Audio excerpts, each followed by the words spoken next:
Hey guys, this is Cthonias, and I'm here to share with you a new category of video called Stronghold Takedown. If I happen to come across a noteworthy base, I'm going to record it and share it with you, and give you the strategies I use to take it down. For today's episode, I'm going to use something from our Kingdom raid. It's an SH15 Sentinal, which means that each of his defenses has 15% extra health. So whenever I see a flare tower, the first thing I try and decide is, do I want to try and take it down right away, or do I want to avoid it at all costs? Now this particular defense has a lot of things around it, so it's going to be really hard to get to it.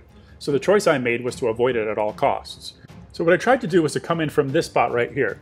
Unfortunately, with the opening and the builders there, they were irresistible to my soldiers, and it drew them in all the way into this curve, all the way around here, all the way to the flare tower. That is not what I wanted. So for my second attempt, I decided to hit these two buildings right here. With one set of pallies and one set of soldiers, they were going to be healed up really nicely. There was not very much that would be attacking them there, so they could just chop away there as long as they wanted and start clearing away. Now the second thing you should be looking at is how to manage the spell towers. So we've got only two that we need to worry about on this side. Since there are different spell tower types, Jal is going to work out great. So here's the troop breakdown. Now what's really great about Jal is his spell tower control. I've highlighted here what I've used in this strategy. In his first spell, you can shut down a spell tower for 15 seconds. It doesn't matter what level he is, it's always going to be 15 seconds. So the damage is a nice secondary thing in my opinion, but it's the shutting down that's going to be really effective. Now the second thing that's going to be really useful is Darken Skies. Now you can see here at the end, on cast, spell towers affected by Scorching Heat are destroyed instantly. So see, that's why it didn't matter how much damage I did in the first place. They are going to be destroyed instantly as soon as I put down Darken Skies. Since controlling the spell towers is paramount, I used a mana vial. I used a plus 15 here because I wanted a substantial amount.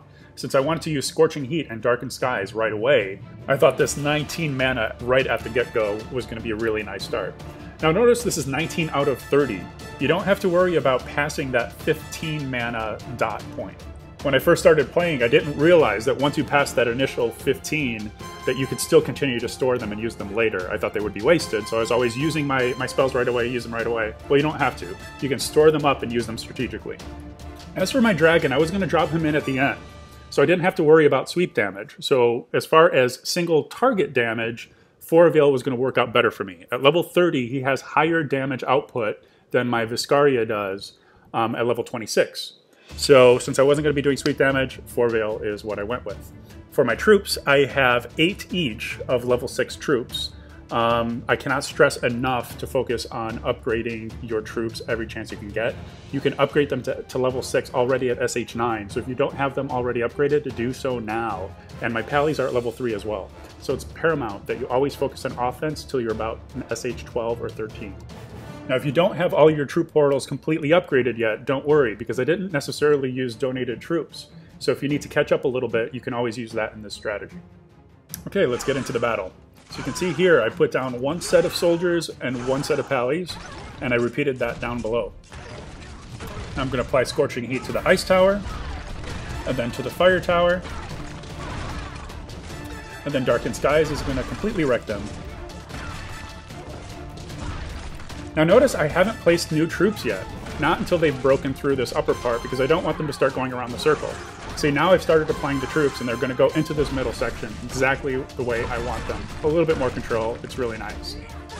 I got a little bit sloppy here. I wasn't paying attention to the other spell towers. If I were to do this again, I would use my first level spell to control those again, instead of panicking and trying to use Oasis to clean them up. But it doesn't matter, I cleaned up enough. And I could drop my dragon in here and start doing my single target damage. As I said, I wasn't going to be doing sweep damage. All I was worried about was doing the most damage output I could get on a single target, and that was 4 Veil for me. Isn't this nice? See, who needs cold blood when you've got Jal?